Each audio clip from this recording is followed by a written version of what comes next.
Hello dear friends, कैसे हो आप सब? I think you are so well and welcome to my channel learning with happiness.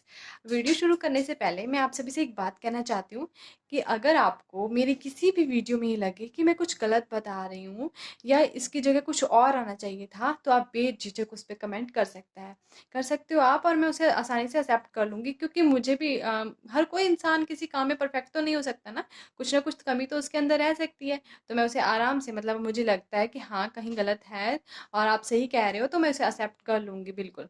तो इसी से रिलेटेड एक छोटी-सी स्टोरी है कि हमें दूसरे के एक्सपीरियंस या दूसरे की बात को भी कई बार मान लेना चाहिए, क्योंकि क्या पता उसने उस चीज़ को एक्सपीरियंस किया हो और वो सही कह रहा हो, है ना?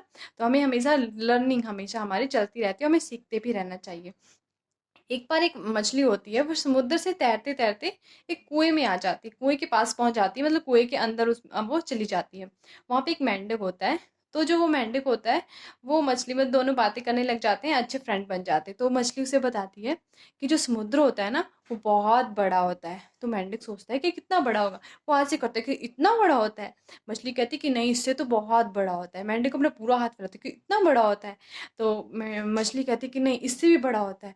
तो मेंढक सोचता है कि इससे कितना बड़ा, तो वो अपना पूरा हाथ फैलाता है कि इतना बड़ा होता है। तो वो कहता है कि नहीं, इससे भी बड़ा होता है। तो मेंढक इससे ज़्यादा सोच नहीं पा रहा है कि इससे बड़ा, तो वो फिर दिमाग लगाता है कि अच्छा, कि कुएं के एक किनारे से लेकर उस किनारे तक जो समुद्र है वो इतना बड़ा होता है। तो मछली कहती है कि नहीं, समुद्र तो इससे भी बहुत बड़ा होता है। अब जो कुएं का मेंढक है, उसके लिए तो कुआं ही उसका पूरा समुद्र है, पूरा ही संसार है। उसने उसके बाहर कभी निकल के देखा ही नहीं कि समुद्र कितना बड़ा हो सकता है। वो सोचता है कि समुद्र इससे बड़ा कैसे हो सकता है? मैंने तो अपनी पूरी जगह बता दी कि यहाँ से लेकर वहां तक होता है, अब इससे बड़े कहाँ से हो सकता है? तो मछली बताती है कि नहीं, बहुत बड़े होता है। तो जो वो मेंढक होता है वो समझदार होता है और वो सोचता है कि हाँ, शायद मछली ने समुद्र देखा होगा और वो बहुत बड़ा होगा, तो मुझे इसकी बात मान लेनी चाहिए कि समुद्र बहुत बड़ा होता होगा और इसने वो देखा हुआ है, और जितना मैं सोच भी नहीं सकता वो उतना बड़ा होता होगा। तो मतलब हमें क्या इससे सीख मिल रही है? यही कि कई बार हमें अपनी, एक तो ये कि हमें अपनी सोच को हमेशा, मतलब छोटी नहीं रखना है, बड़ी रखना है, बहुत बड़ी, जितने हम सोच भी नहीं सकते उतनी बड़ी, है ना? क्योंकि और जो मेंढक था वो सोच भी नहीं सकता था कितना बड़ा समुद्र हो सकता है, लेकिन उसने मानी। और हमें हमेशा किसी दूसरे इंसान की, जो कोई हमें सही बात बता रहा है, उसको मान भी लेना चाहिए, क्योंकि उस इंसान ने उस चीज़ को एक्सपीरियंस किया है, उसने अपनी आंखों से उस चीज़ को देखा हुआ है, तभी वो बता रहा है ना इतनी मतलब पूरे कॉन्फिडेंस है कि समुद्र जो है वो बहुत बड़ा होता है। मछली ने उसे बताया था ना। तो हाँ, अगर आपको कोई इंसान कुछ बता रहा है पूरे पूरे कॉन्फिडेंस के साथ, तो इसका मतलब उसने, उसके पास उस चीज़ का एक्सपीरियंस है, वो उसे आँखों से, अपनी आँखों से देख चुका है, वो उसे फ़ील कर चुका है।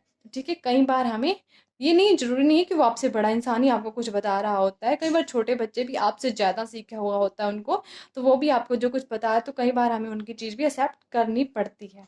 तो ठीक है, हमेशा अपनी जो सोच है, जो थिंकिंग है, उसको ब्रॉड रखना है, और किसी दूसरे की कही हुई किसी अच्छी बात को जो उसने एक्सपीरियंस की है, उसको हमें एक्सेप्ट कर लेना चाहिए। तो आपको भी, अगर मेरी किसी भी वीडियो में कोई भी बात ऐसी लगे कि मैं गलत बोल रही हूँ या इसकी जगह कुछ और आना चाहिए था, तो आप आसानी से, बिल्कुल बेझिझक होकर, आप ये नहीं सोचें कि आपको बुरा लगेगा या नहीं, वो मुझे अच्छा लगेगा कि हाँ, आपने कहा कि ये गलत है, तो आप ज़रूर कमेंट कर सकते हो और मैं उसे आसानी से एक्सेप्ट कर लूँगी और ध्यान रखूँगी आगे से कि ऐसा कुछ ना हो।